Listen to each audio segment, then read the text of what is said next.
क्या आपको car rent पर लेनी चाहिए? क्या आपको कार खरीदनी चाहिए? क्या आपको पब्लिक ट्रांसपोर्ट का इस्तेमाल करना चाहिए? ये कई सारे सवाल आपके दिमाग में घूम रहे होंगे। आज मैं इसी टॉपिक पर बात करने वाला हूं। हालांकि YouTube पर कई ऐसे वीडियोस मौजूद हैं जिसमें बताया गया है कि कार खरीदनी चाहिए कि नहीं खरीदनी चाहिए, कार के खरीदने के क्या फ़ायदे हैं और क्या नुकसान हैं।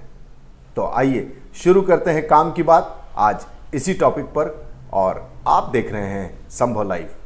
कार खरीदना शुरू से एक शान की बात समझी जाती रही है। पहले के ज़माने में लोग घोड़ा हाथी का इस्तेमाल करते थे ट्रांसपोर्ट के लिए, बैलगाड़ी खरीदते थे और बैल खरीदते थे मेले में जाकर। मुझे याद है जब मैं गांव में जाता था अपने नाना के यहाँ, अपने दादाजी के यहाँ, तो मेला लगता था, पशु मेला लगता था और हम उस मेले में जाते थे और बैल खरीदे जाते थे। बैल का इस्तेमाल उस समय काफ़ी मल्टीपर्पज़ चीज़ों के लिए इस्तेमाल होता था, लाइक खेती बाड़ी में इस्तेमाल होता था, हल जोतने के लिए बैल का इस्तेमाल होता था। साथ ही साथ बैलगाड़ी पर बैठ करके गाड़ी होती थी जिसमें बैलों को बांधा जाता था और फिर वो दूर दराज के इलाकों में जाने के लिए इस्तेमाल किया जाता था। खास करके गंगा नदी पर स्नान के लिए लोग जाते थे, पूजा पाठ और मंदिरों के दर्शन के लिए उस बैलगाड़ी से जाते थे, इवन बारात में भी जाते थे। समय बदला और बैल गायब होते चले गए और कार की एंट्री हो गई, ट्रैक्टर्स आ गए और इसी के साथ पब्लिक ट्रांसपोर्ट की भी शुरुआत अच्छी हो गई। बसेस तो पहले से थे और बढ़िया बसेस अवेलेबल हो गए। साथ ही साथ लोग बाइक्स खरीदने लगे ट्रैवल करने के लिए, साइकिल से बाइक्स पर आए और बाइक के बाद एक समय ऐसा आया जब लोग कार से अपनी यात्रा शुरू करने लगे। तो उसी समय फाइनेंस की बात सामने आई और ऐसा देखा गया कि कार खरीदने से ज़्यादा सस्ता पड़ता है अगर हम रेंटेड ऊबर और ओला का इस्तेमाल करें। तो क्या सचमुच कार खरीदना बेवकूफ़ी है?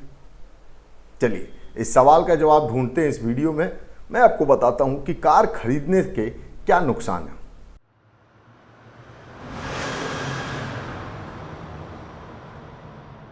सबसे पहले तो आप कभी भी कोई कार खरीदने जाते हैं तो आपको एक डाउन पेमेंट के रूप में एक मोटा अमाउंट देना पड़ता है। से अगर आप 10 लाख की गाड़ी खरीद रहे हैं तो तकरीबन 20 से 25% तक का आपको डाउन पेमेंट देना पड़ता है। तो अगर आप 20 से 25% का डाउन पेमेंट देते हैं तो लगभग 2-2.5 लाख 3 लाख रुपए तक आप डाउन पेमेंट कर देते हैं। इसके बाद आपके जो रेस्ट अमाउंट है उसके ऊपर एक फाइनेंस चार्जेस लगते हैं और एक इंटरेस्ट शुरू होता है और ईएमआई का खेल शुरू होता है। वो ईएमआई काफ़ी समय तक के लिए होता है, 3 साल 5 साल, कई बार तो 7 साल तक के लिए भी लोग गाड़ियाँ फाइनेंस कराते हैं। तो वो एक बोझ जो है, अतिरिक्त बोझ आपके ऊपर पड़ता है और आप पैसा लूज़ कर रहे होते हैं वहाँ पे।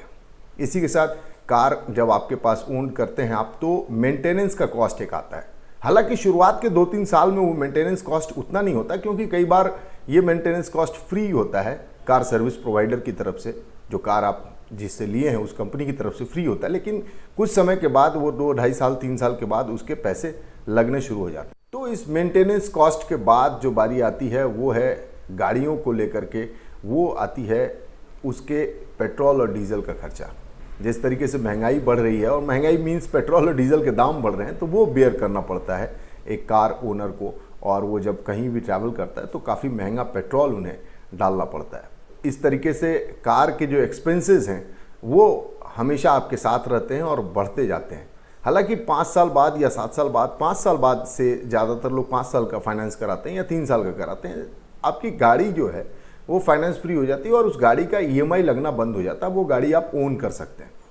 और एक समय के बाद 10-12 साल के बाद जब आप गाड़ी सेल आउट करते हैं तो कुछ पैसा ज़रूर आता है, लेकिन इन सब के बीच में एक अच्छा खासा अमाउंट से मेरा जो कैलकुलेशन है वो 5 से 6 लाख रुपए आप खर्च कर रहे होते हैं, खर्च कर दिए चुके होते हैं। बाकी जो आप बेच करके 2-2.5 लाख रुपए में वो 10 लाख की गाड़ी बिक भी जाती है, तो और जो आपने 10 से 12 लाख रुपए पे किया है उसको अगर माइनस किया जाए तो आप तकरीबन 6 से 7 लाख से 8 लाख रुपए आप खर्च कर चुके होते हैं उन 10 सालों के लिए। तो क्या कार खरीदना एक्सपेंसिव नहीं है? बिल्कुल एक्सपेंसिव है। लेकिन अब मैं बताता हूं कार होने के फायदे के बारे में।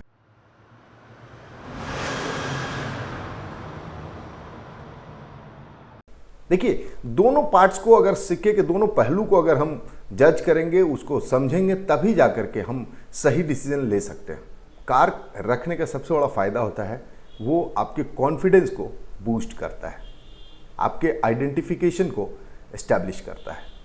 अगर आप किसी जगह गाड़ी से जाते हैं, आप आपका वर्क प्लेस ही क्यों ना हो, आपका बिजनेस प्लेस ही क्यों ना हो, तो आपके कॉन्फिडेंस में आपके इर्द गिर्द जो लोग, सराउंडिंग्स के लोग होते हैं, एक अलग नज़रिए से आपको देखते हैं। वो आपके ऊपर एक ट्रस्ट बिल्ड करते हैं कि ये बंदा सेंसिबल है, ये बंदा अपने आप को अच्छे से रखता है। दूसरा फ़ायदा जो कार रखने का है वो है आपका हेल्थ। गर्मी हो, जाड़ा हो, बरसात हो, आपको गाड़ी जो है एक सुरक्षा मुहैया कराती है इन वेदर फोरकास्ट से। जैसे कि अभी जिस वक्त गर्मी चल रही है, तकरीबन 40-45 डिग्री तक टेम्परेचर चला जा रहा है हिंदुस्तान के लगभग सभी शहरों में, तो वहाँ पर गाड़ी का होना बेहद ज़रूरी हो जाता है, क्योंकि आपको लू लगने का डर है। वैसे ही जब बारिश का मौसम होता है तो बरसात इतनी ज़्यादा होती है कि आप भीग सकते हैं, और भीगने के कारण अगर आप बीमार पड़ते हैं तो आपके बिजनेस में, आपके वर्क प्लेस में आपका 2 से 3 दिन टाइम खराब होता है, जिससे कि आपको आर्थिक नुकसान भी हो सकता है। इसी के साथ ठंड की भी बात ऐसी ही है। ठंड में देर रात अगर आप काम करके लौट रहे हैं तो आप बहुत तकलीफ में आ सकते हैं। अब मेरे वीडियो देखने वाले ये सोच रहे होंगे क्यों नहीं तब हम पब्लिक ट्रांसपोर्ट का इस्तेमाल करें उस वक्त। बिल्कुल आप पब्लिक ट्रांसपोर्ट का इस्तेमाल कर सकते हैं, लेकिन बहुत जगह ऐसी होती हैं जो आपके पब्लिक ट्रांसपोर्ट को सही आपके गंतव्य तक नहीं पहुंचाती हैं, डोर स्टेप तक नहीं पहुंचाती हैं। से 2-2.5 किलोमीटर दूर तक ही आपका अगर मेट्रो खत्म हो जाता है तो वहाँ से फिर आपको दूसरी सर्विसेज का इस्तेमाल करना पड़ता है अपने जगह पर पहुँचने के लिए। तो वैसी स्थिति में कार का होना ज़रूरी हो जाता है। अगला फ़ायदा जो कार होने का है वो ये है कि अगर आप शादीशुदा हैं, आपकी फैमिली है, आपके बच्चे हैं, आपकी वाइफ है, तो गाड़ी का इस्तेमाल उनके साथ समय गुजारने के लिए भी हो सकता है।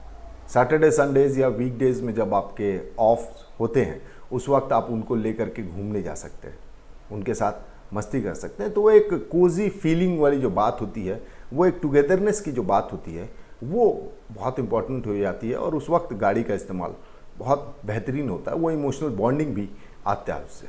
इमरजेंसी, जी हाँ, ये सबसे इम्पॉर्टेंट पॉइंट है।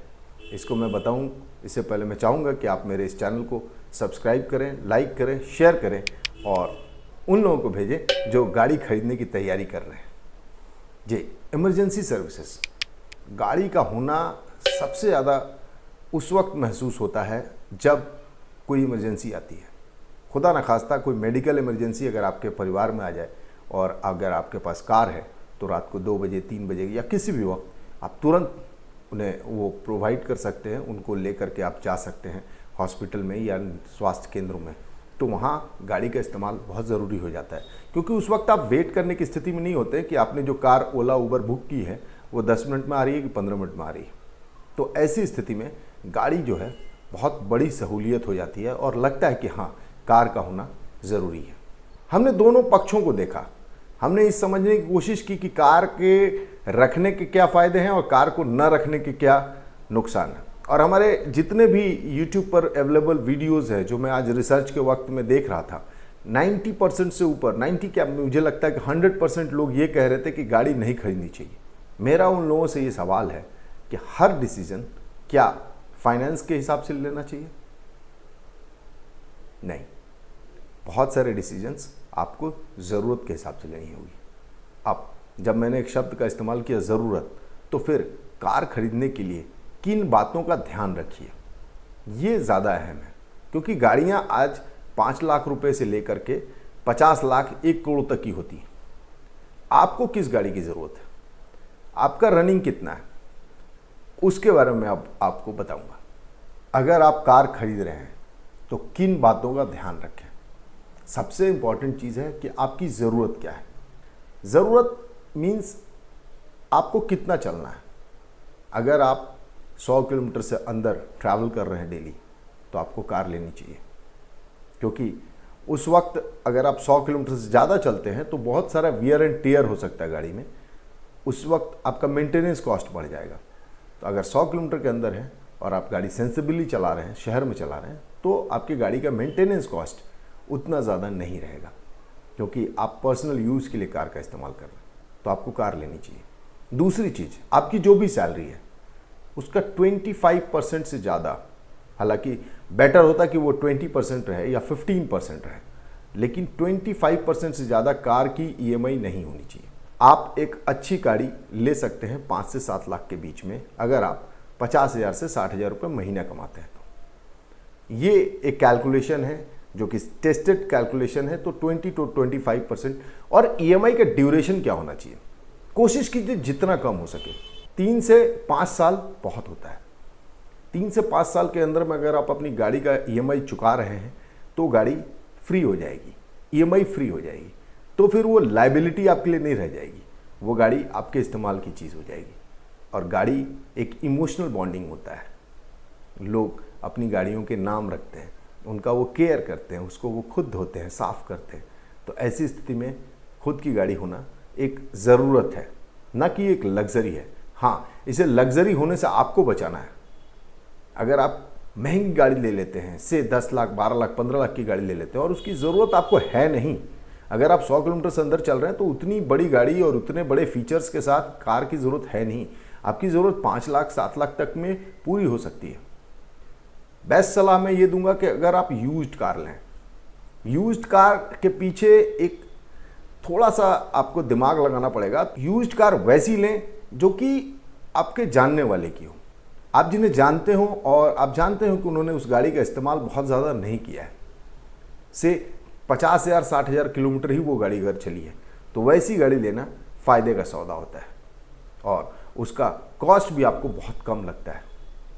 तो कार खरीदना एक लग्जरी नहीं, ज़रूरत है। और यूट्यूबर्स जो मेरे साथी हैं जिन्होंने बताया, अपने राय रखी कि गाड़ी नहीं खरीदनी चाहिए, उनके लिए मैं ये सलाह दूंगा कि क्या वो उन्होंने गाड़ी नहीं रखी है? जी, सबने गाड़ी रखी है। आप पब्लिक ट्रांसपोर्ट का इस्तेमाल करें, लेकिन पब्लिक ट्रांसपोर्ट तक पहुंचने के लिए आप अपनी गाड़ी का इस्तेमाल कर सकते हैं। से मुंबई और दिल्ली में लोग मेट्रो और लोकल ट्रेन से सफ़र करते हैं, लेकिन वो अपने घरों से लोकल ट्रेन या मेट्रो तक जाने के लिए पब्लिक ट्रांसपोर्ट का इस्तेमाल करने के लिए कार का इस्तेमाल करते हैं। तो गाड़ी होनी चाहिए, क्योंकि गाड़ी के बहुत सारे फ़ायदे हैं और नुकसान जो है वो ठीक है, नुकसान अपनी जगह है, लेकिन फ़ायदे उन पर ज़्यादा हावी होते हैं। अगर आपको मेरी बात काम की लगी हो और आपको लगा हो कि मैंने कुछ ऐसी चीज़ें आपको बताई हैं कि जो ज़रूरी थी, तो आप मेरे चैनल को लाइक कीजिए, सब्सक्राइब कीजिए, शेयर कीजिए और संभव लाइफ पर इसी तरीके से बने रहिए। आज के लिए बस इतना ही। Thank you.